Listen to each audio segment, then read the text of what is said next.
How's it going, people? It is Liam Caddison here, and we're reacting to another episode of Brooklyn Nine-Nine, as we are on episode number 5 for this season. Yeah, with these 4 episodes, I think my love for this show has grown. It's just been so good, and I'm finding myself more and more becoming attached to the main group of characters. It was really great to have a bit of a switch around, especially in Jake's perspective, and there was some disturbing elements, of course, with the Emmy that he was with, so yes, but it was a really fun episode. I really loved having a bit of a focus on Boyle as well, and more focus on Amy as well, especially with the fact that I felt there was a bit of that absence in episodes 2 and 3, so it was great to have that there. But yeah, like I said, this show continues more and more to impress me, and I have a feeling that in the long haul I'm gonna expand that love for this show, because this show has just been so fun to enjoy. It's definitely been a treat so far. So yeah, with that said, let's get into episode number 5 for Brooklyn Nine-Nine. Let's go. I think it's the oldest collar of my entire career. I once arrested a 96-year-old for flashing. I was terrified he'd die in my backseat. Oh my god. Flash me. My oldest caller was 78, but the PCP made her fight like she was 20. The elderly need to be aware of the Nine-Nine. Does that count as a bed an older woman? No, that is not an older woman. That's an old woman. That's Wow. someone's grandma. She was, actually. That's how I met her. Went to college with her grandson, Marvin. Oh, don't knock it till you trip. She had a replacement hit with some serious torque. No, Jake, you can't talk regarding last week's episode, but Boyle ain't helping. Green. Meet Fred Gorman. Prominent citizen, lawyer, corpse. Now meet his wife, Ann Hort. Not something She did you want to not add take to his the last resume. name, but I believe she did take his life. Nice. Thank you, Charles. Now, That Hort was- had that means, rolled off motives, well. and sell my life rights to Channing Tatum so he can play my less attractive brother in the ensuing film. Come on, Peralta. Brooklyn We'll send Nine-Nine, the whole the movie. team. We all want this solved. I appreciate the offer, but I work best alone. Except when it comes to sex. Oh, Actually, sometimes including sex. Will you just let us help? look, Okay, fine. they're I'll offering, let and one of they you don't help want me. you to cock this up. Charles. My tactical skills are a little rusty. I need some pointers. Sir, I haven't fired a weapon since the incident. The mannequin incident. I'm familiar. Oh, the mannequin incident. Yeah, that was a flashback, wasn't it? Actually, there was an incident after that. Another? Oh. 2 mannequins? Oh! Cool it, man. And becomes the world's greatest lover. No, don't stop it. I want to hear what happens. Wait. She's the first lady, if you must know. Sounds compelling. I think Marvel might want some answers here. Oh, boy. Well, hello. I heard you guys were making the rounds again. All right. This one's on you, Tiger. What's up? You feeling sexy, huh? Yeah, I feel sexy. Yeah, you look sexy. You know I do. Watch out for that door. What the How heck? much you bench? Seriously. Pretty please do not let him take over my case. Major crimes is stepping in. Oh, Nothing I can no. do. You're off the case. Turn over the files. Fine. But in protest, I'm walking over there extremely slowly. Oh, for crying out loud. I love how we got someone called the Vulture, and there was a Spider-Man reference, of course. 6 hours. That's because it was 98% solved. The last 2% ours again. That's why they leave it in the milk. What? Oh, wow. Looking good, Santiago. You foxy ma. Go rot in hell. This is your Ooh. fault. Thanks, champ. Good effort. I like how he tries to wiggle his way in. Call me in. You have the right to remain silent. Anything you say can And it will be used against you in a court of law. Thanks, guys. I got it from there. Damn, he really takes skim white chocolate. advantage of. Charles? Oh goodness! I used a gift card for that. I want to get back I at can him see so why he bad. pisses I a wish I lot could of people put his off. cell phone in He the just toilet does or definitely swoop in. Slash tires. I don't know. Or slash his gorgeous throat. I cannot figure you out. Okay, I'm buying it.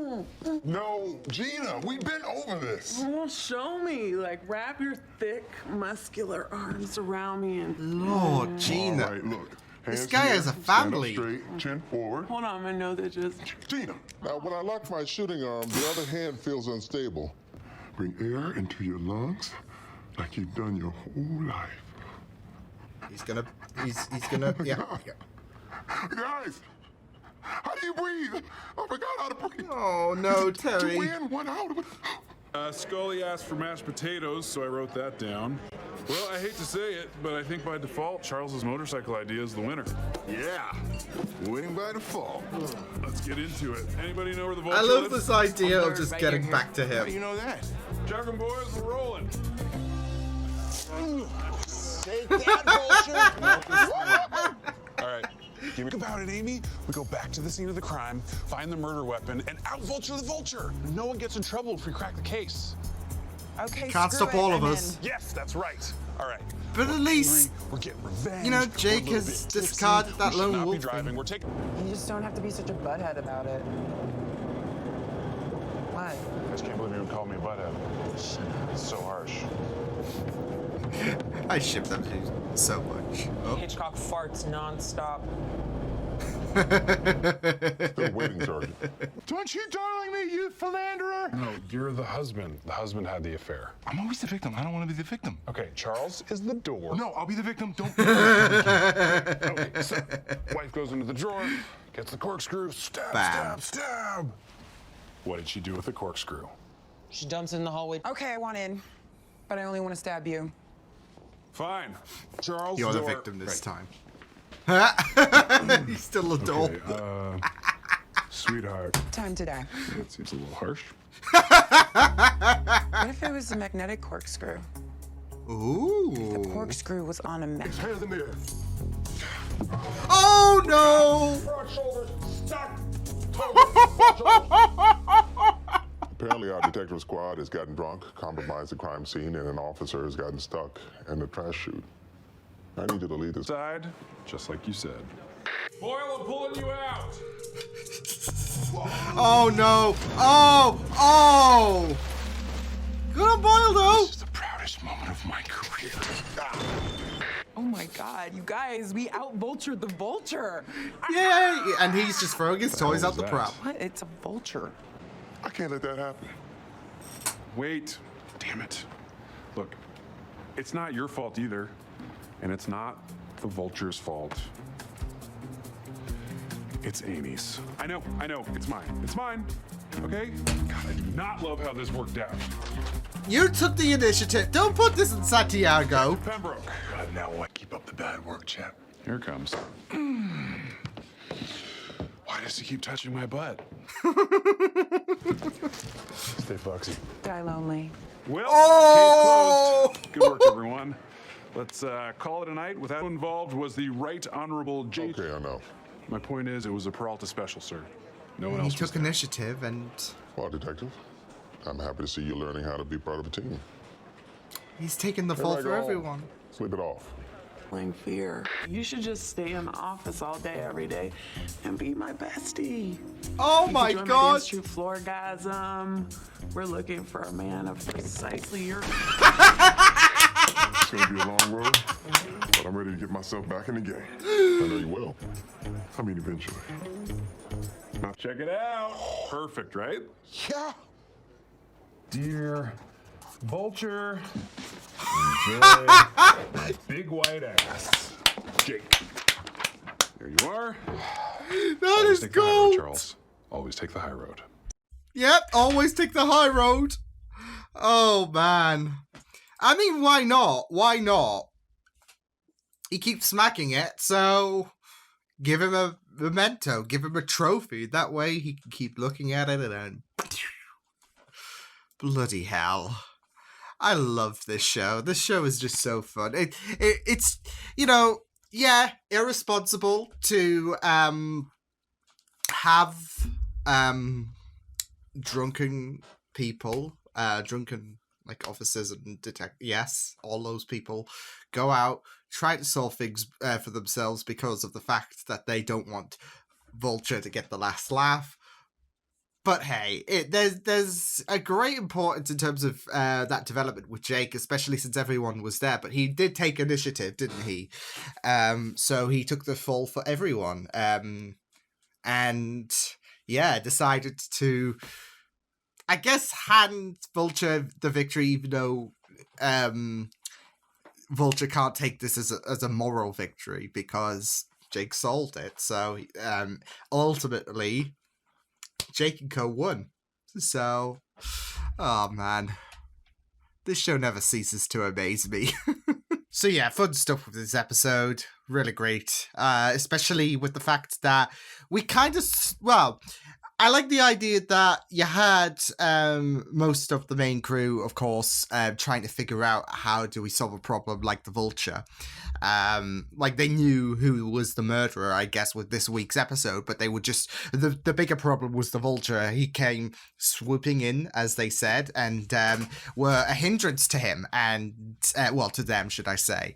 And yeah, we saw them basically converse and think of a way of how do we stop him because he's becoming a pain in our asses for Jake specifically as well.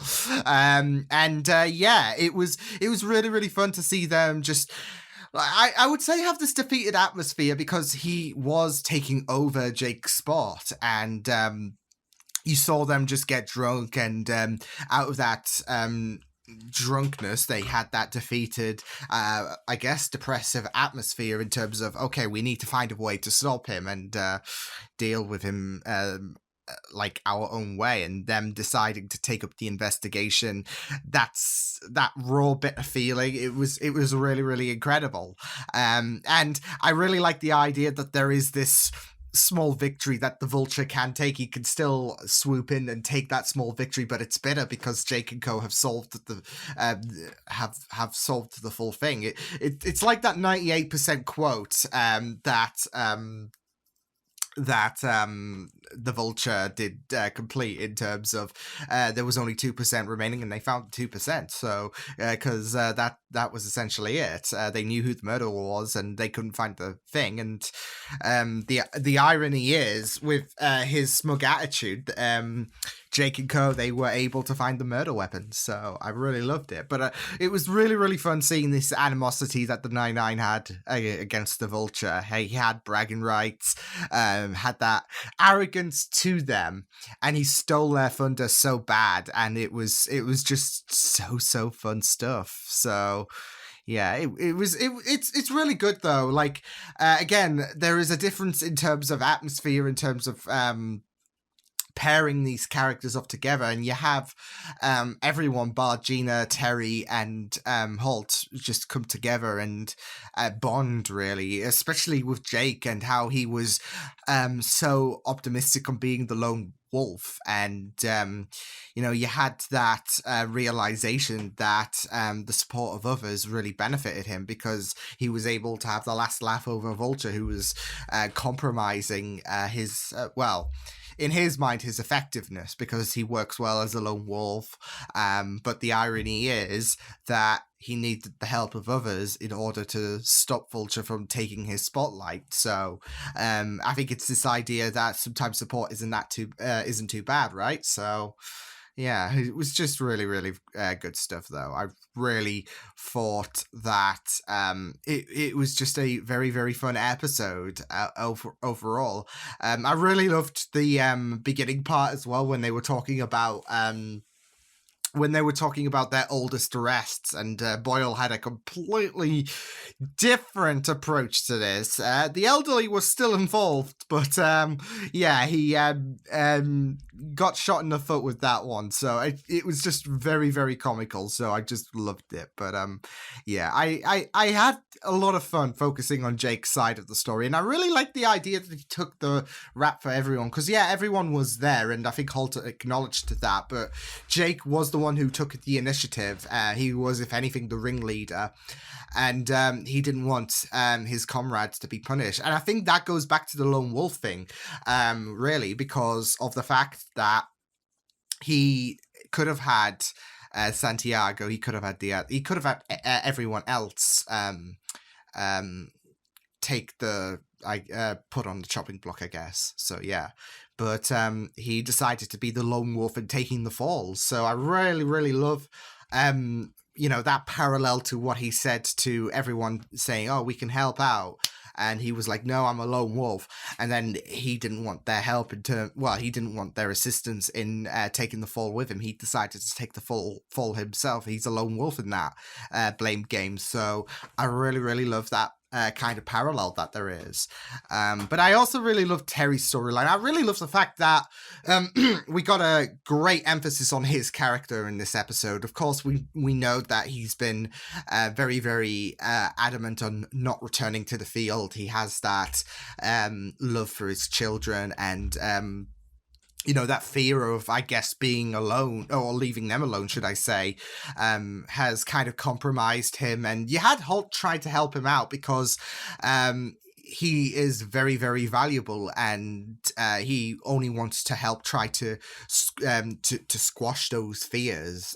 He knows that this is something that I think that Terry wants to conquer, but there is, of course, that reluctancy, because what if you do go out there and I don't make it back? It's those thoughts that overwhelm your mind, and so you had Holt and Gina as well, because Gina was the one that was kind of pushing, was a breaking point for Terry. So yeah, but you had them to help out Terry, and it was really, really fun stuff. Like, you saw him hesitating, and you see Holt being so done, and then Gina was, like I said, the one to be breaking point for him.